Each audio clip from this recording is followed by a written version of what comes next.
Hi friends, இன்றைக்கி நம்ம வீட்டில் வெண்ணெய் எடுத்து சேர்த்து வச்சுருந்தேன். அதை இப்போ நெய் காய்ச்சிட்ருக்குங்க.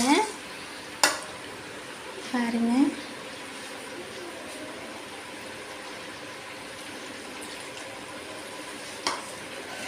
வெண்ணெய் அந்த பாலாடை எடுத்து சேர்த்து வச்சுருந்தேன்.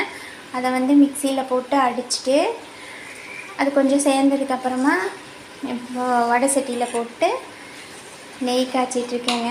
நெய் நான் கடையில் வாங்கவே மாட்டேன். தீர இந்த மாதிரி காய்ச்சி வச்சுக்கோங்க.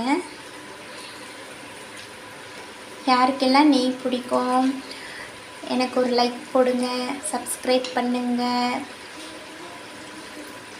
பாருங்கள் ஃப்ரெண்ட்ஸ், எவ்வளோ அழகாக இருந்தேன். இன்னும் கொஞ்சம் நேரம் வச்சுருந்துட்டு இதை எடுத்துருவேன். எவ்வளோ நெய் வருது பாருங்கள். சுத்தமான பசு நெய். ஓகே ஃப்ரெண்ட்ஸ், பிடிச்சிருந்தா லைக் பண்ணுங்கள். பாய்.